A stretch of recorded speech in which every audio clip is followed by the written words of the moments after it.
Hey everyone, and thanks for jumping back into the cryptoverse. Today, we're going to talk about Bitcoin, dubious speculation. If you guys like the content, make sure you subscribe to the channel, give the video a thumbs up, and also check out the Telegram channel, which you can find a link to in the description below. Remember, the prices on the premium list are going up on Monday, so lock in the low rate if you guys want to do that at intothecryptoverse.com.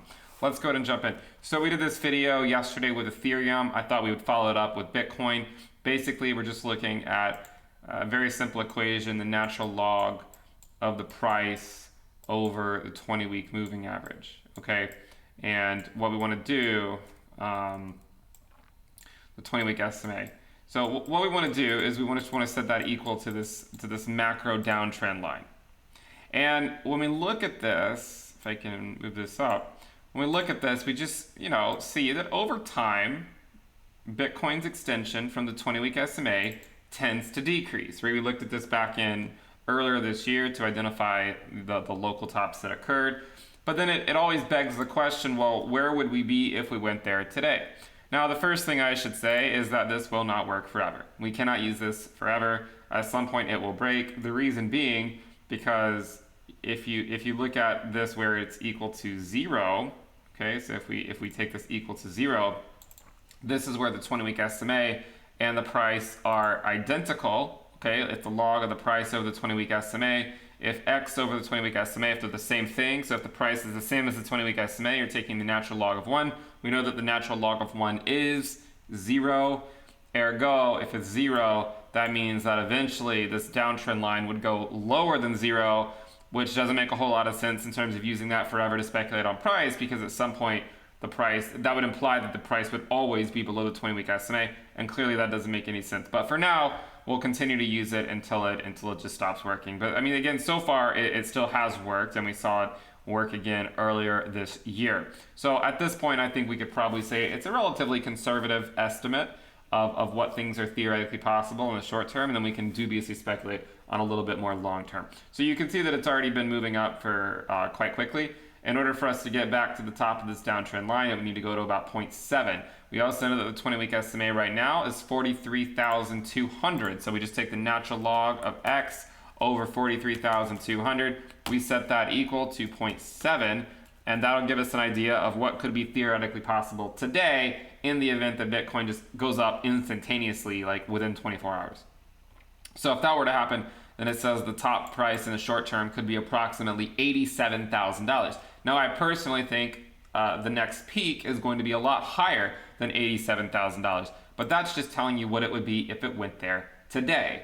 If it went there, say, in December, and it went to, say, a valuation of 0.6, let's see if we can get this, let's say 0.68, but we'd also have to speculate that the 20-week moving average by that time could be a lot higher. I mean, let's suppose it's $60,000. The 20-week estimate could be $60,000 by that time, for all we know. And if it is, then that could mean that the valuation of Bitcoin could go all the way up to $118,000 and still be within the confines of that bound. Now, if we were to continue to think about that, obviously we don't really know what the 20-week estimate would be at that point. All right, I mean, we can maybe look at what it was doing over here, and again, we know that from October or whatever to December, it went from around, the 20-week estimate went from around $10,000. By January, it was trading at around $18,000. So it almost put in a 2x. So I guess clearly we could say, well, what if it goes, the 20-week estimate, maybe it'll be closer to $70,000 or something. And in that case, it would put a potential target of $138,000. But I think the question becomes, well, what if it happens later than December? If that happens, and the market cycle peak does in fact extend into 2022, which I do think is a very likely scenario, then we could be looking at maybe it coming down to 0.65 on that extension, okay? But at the same time, we could expect the 20-week SMA at that time to be higher because, again, we'll have longer for it to slowly move up, and then you can see that the price would be even higher. So generally speaking, I do think that time is on our side. The longer it takes us to trend up, the better. Obviously, right now, we're trending up relatively quickly. And, I mean, if we look at the rate that we're moving up, a lot of people say these things just aren't sustainable. I mean, they can certainly be sustained longer than you might expect, okay? I mean, look at it. And if we actually were to take a measured move here over, say, this move until September that we had earlier in the year, it's actually a fairly similar move, right? Like there's actually a lot of similarities to this move, right? A move up, we kind of hesitated here a little bit. This one was a pretty big pullback. This one we haven't really pulled back that much. If we were to continue to emulate it, then it could imply us going to 67K in a week. All right, in 1 week we could be at 67K. If it continued to emulate it by November 1st, we could be over 70K.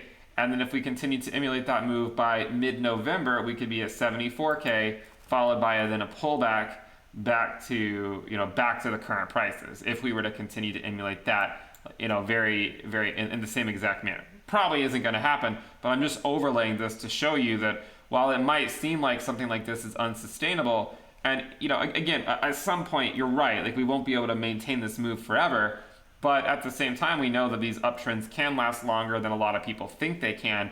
And that's where it traps people who are bearish because maybe they're waiting for a pullback and it just simply doesn't happen.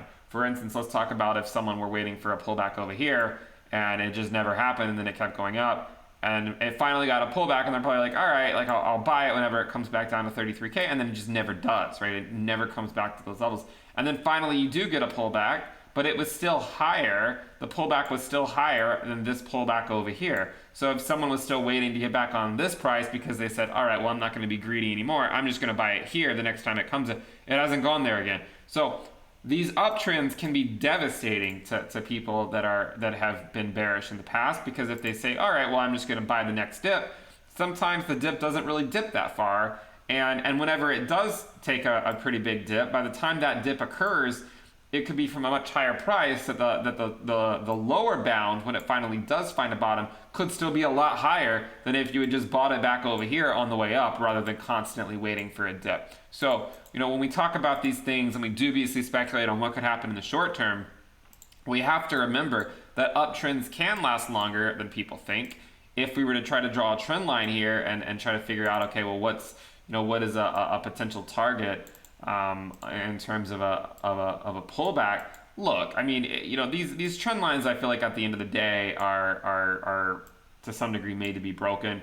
But if we were to go back up to it, it could imply going up to the prior all-time high and then having a pullback. Now, my thinking here is that it doesn't really matter. It should not change what you're doing.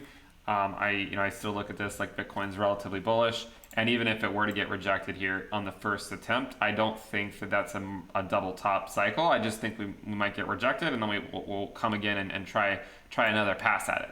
Okay, that's my thinking here. But even then, you still have to contend with the possibility that what if we just go above it and then we come back down and hold the prior all-time high as support and then continue higher. So there's definitely a lot of scenarios you should be considering. And look, I've said before, you should not be deterministic about anything, but if anything you're going to be deterministic on, it should be that Bitcoin generally trends up with time.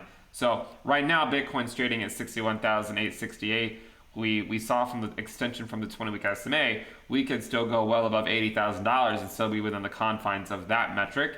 That would be an instantaneous move. Clearly, if it were to go towards the end of the year, over the next couple of months, then Bitcoin could make it over 100K within the next month or two if this continues on, and it would still be within the confines of diminished extension from the 20-week SMA.